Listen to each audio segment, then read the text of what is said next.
What's blue and smells like red paint? Blue paint. Today I'm going to recap a 2020 action crime film called Run, Hide, Fight.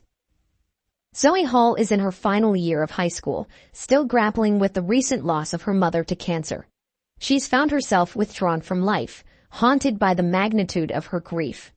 One day, she and her father, Todd, go on a hunting expedition. They shoot a buck, but it doesn't immediately succumb to its wounds.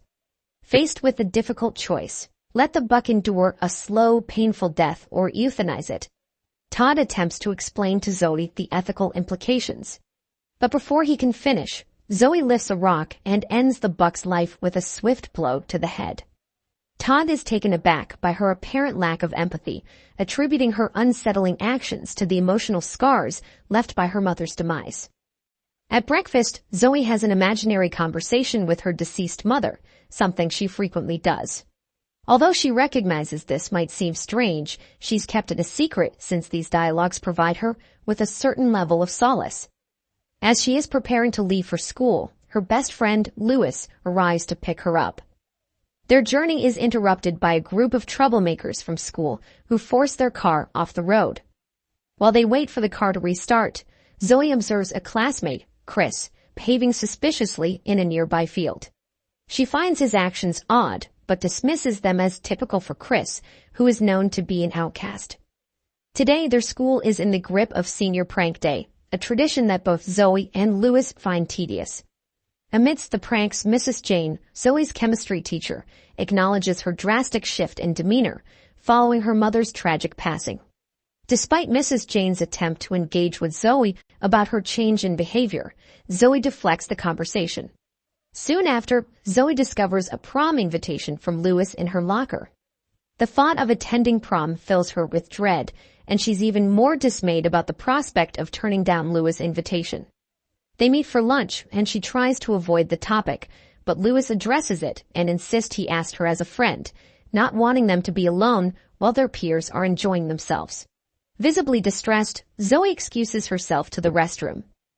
Meanwhile, the city is experiencing a series of benign explosions, keeping police, paramedics, and firefighters occupied trying to manage the situation. It's obvious that these explosions aren't accidental. During her visit to the restroom, Zoe spots a school bully, Anna, hiding something above a vent. However, when Zoe checks the vent after Anna's departure, she finds it empty. Back in the cafeteria, an unexpected shock comes as a van crashes through the glass doors, hitting a student. Emerging from the vehicle is Chris, the boy Zoe saw earlier. He proceeds to shoot the injured student. He's joined by a group consisting of Anna, who is revealed to be Chris's sister, a social outcast named Kip, and the gang's leader, Tristan. The group had strategically orchestrated the town's explosions as a diversion, and they now intend to turn their school into a war zone. They quickly assert their dominance, killing a few individuals immediately to instill fear and silence. As Zoe is about to leave the restroom, an injured girl stumbles in, pleading for help. Overwhelmed, Zoe is unable to help the girl before she dies. Recognizing that something terribly wrong is unfolding, Zoe cautiously exits the restroom, trying to overhear the shooter's conversation. The gang's leader, Tristan, makes it clear to the students that they have become hostages, expected to follow his every command. He recognizes a student from the gathered crowd, one who routinely tormented him in school. Without waiting for Tristan's direction, Chris ruthlessly shoots the bully. Despite Tristan having harbored similar intentions, he advises Chris to maintain his composure and only resort to violence when given explicit permission. Anticipating that the bathroom might be a place for potential escape, Kip heads there to verify its vacancy. Sensing impending danger, Zoe quickly scales the vent to avoid detection. She moves through the duct system, aiming to reach another exit. Simultaneously, Tristan instructs a female student to take out her phone and dial someone dear to her. She calls her mother, relays the grave situation, and voices her love. The panicked mother on the line promises to alert the police at once. After the call, Tristan reveals to the students that the authorities have been informed, thereby dissuading any attempts to secretly contact them. He even gives them permission to make what could be their final call to their parents. Overwhelmed and teary-eyed, they bid potentially final farewells to their families. Zoe's careful navigation through the vents is interrupted when the vent above the kitchen collapses, causing her to drop onto the floor. The loud noise draws Chris to the kitchen. A quick-thinking staff member intervenes to protect the hiding Zoe, taking a bullet in the process. Zoe is momentarily stunned by the sacrifice, but soon gathers herself. Tristan subsequently contacts the school's receptionist, informing her of the horrifying situation. Initially skeptical, the receptionist promptly alerts the security guard and principal. Elsewhere, Zoe manages to exit the school through a back door in the kitchen, meeting a group of classmates whom she briefs about the terror unfolding within the school. Following his communication with the receptionist, Tristan directs all the hostages to initiate live streams on any platform of their choice. He intends to publicly broadcast his actions, making a declaration to the entire world. As the live streams commence, he pleads with the platforms to not censor their content, threatening that any such action will result in more casualties. Just as Tristan is introducing himself to the viewers, the principal and security guard interrupt. Instead of being intimidated, Tristan confronts them, questioning if they comprehend his motivations. The principal recalls his recent reprimands of Tristan due to his declining academic performance and poor conduct, and how he predicted Tristan would never amount to anything. Tristan, however, insists his violent actions extend beyond a mere few meetings. He views himself as an intelligent and articulate man who has been subjected to societal scorn and bullying. As the principal attempts to placate Tristan, he is shot and killed. The security guard is spared and allowed to flee. Due to his live stream attracting the highest viewership, Lewis is assigned as the primary cameraman and ushered to the front. Meanwhile, Zoe makes her way through each classroom to warn them of the crisis. While some teachers dismiss her warnings as part of a prank, others take her seriously. Nevertheless, the task of individually alerting each class is time-consuming. In an attempt to expedite the process, Zoe triggers the fire alarm. This strategy is thwarted when Anna, stationed in the electrical room, kills a security guard and dismantles the system, disabling the alarm. With the alarm silenced, everyone who had vacated their classrooms returns inside. The school receptionist makes an announcement over the loudspeaker, informing that the school is now under lockdown and instructing students to remain in their locations. As she makes this announcement, the first group of police officers arrives on the scene. Several news outlets have begun to report the situation, but Tristan insists on having the live streams broadcasted on national television. Upon reaching the receptionist's desk, Zoe is spared from a sudden explosion caused by a bag of explosives, which tragically takes the lives of those in the vicinity. The perpetrators had strategized this attack to prevent the dissemination of information to the students, although the explosion was slightly delayed. In the aftermath, Zoe experiences a hallucination of her deceased mother, who comments on the absurdity of the situation. Suddenly, Zoe spots Anna and feigns death to avoid detection. Once Anna leaves, Zoe resumes her mission of alerting students by knocking on a classroom door.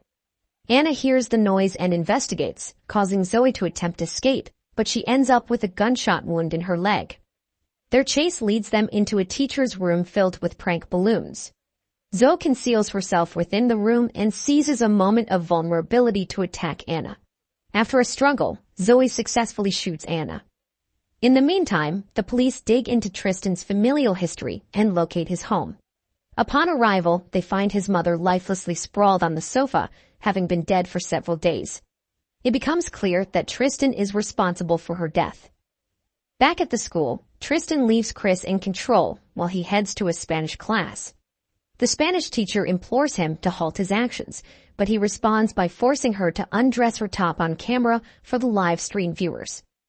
Around this time, Zoe's father, Todd, learns of the horrifying events and speeds towards the school in his truck.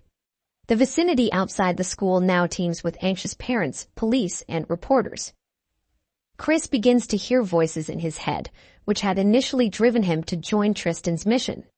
Influenced by these voices, he starts firing at the police outside, attracting Tristan's attention.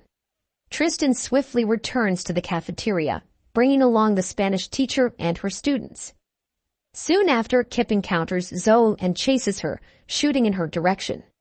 Their pursuit leads them to a slippery hallway where Zoe uses a fire extinguisher to attack Kip and render him unconscious. She then transports him to the auditorium and fastens him to a seat with handcuffs. Zoe's hallucination of her mother reappears, suggesting that Zoe's inability to let go of her is preventing her mother from fully passing on. Upon regaining consciousness, Kip observes Zoe seemingly talking to herself and quickly concludes that she is similar to them. Zoe interrogates Kip about his involvement in the school shooting.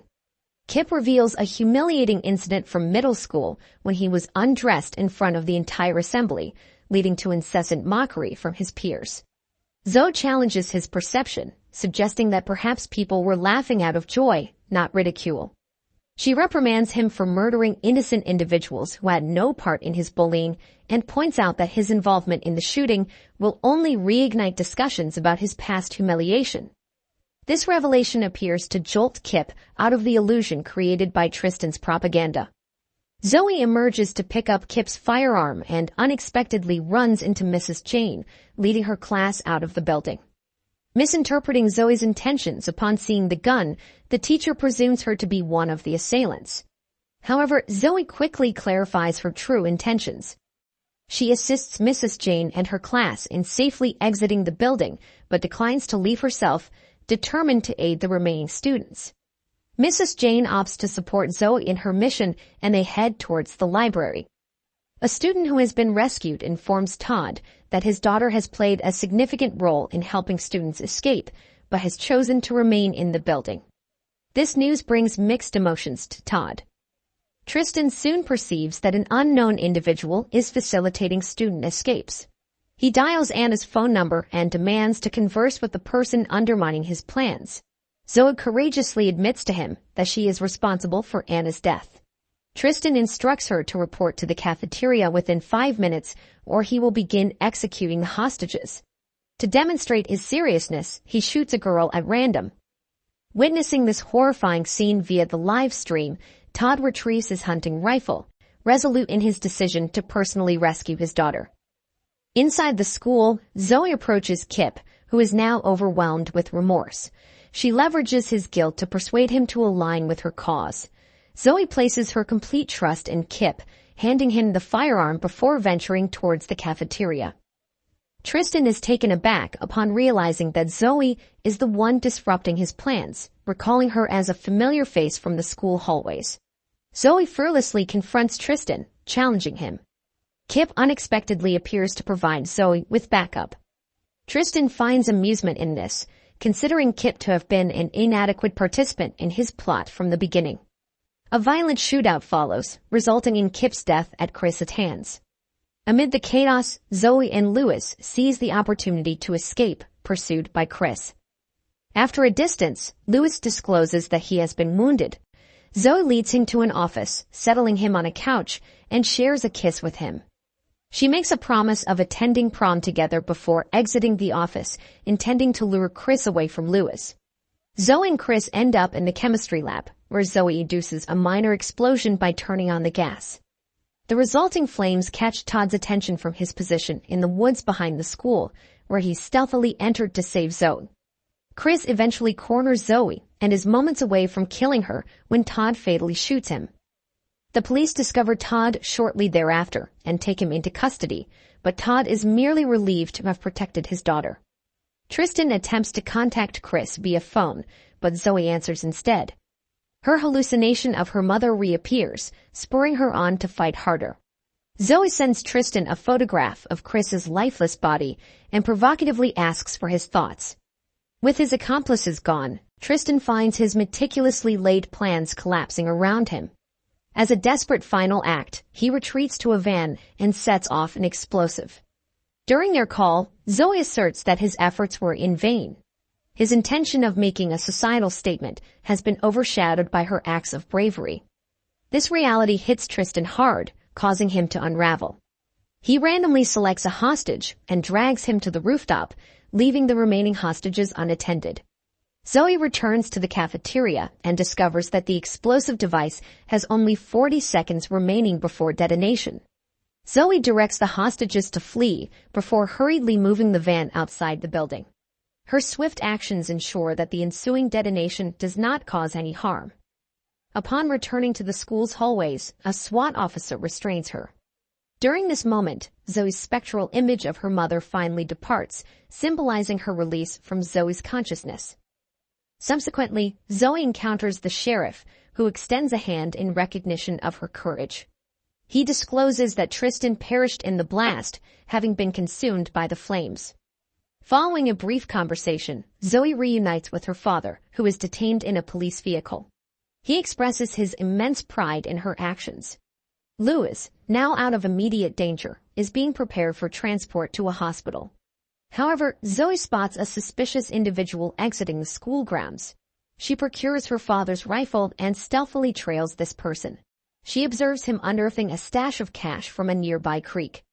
Drawing her weapon on him, Zoe discerns that it's Tristan, who has seemingly staged his own death in order to escape. She fires at him, hitting him in the chest before moving closer.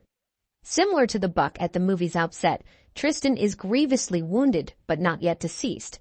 However, unlike the buck, Tristan is not deserving of her compassion, and she leaves him to experience a slow and agonizing death. The final scene depicts Zoe returning to the school premises and relaying the events to the sheriff. If you enjoyed this video, don't be shy to hit the like button, and if you disliked it, hit the dislike button twice, just to be sure. It would be best if you watched the whole movie. Thank you very much for watching. Please subscribe for more videos like this.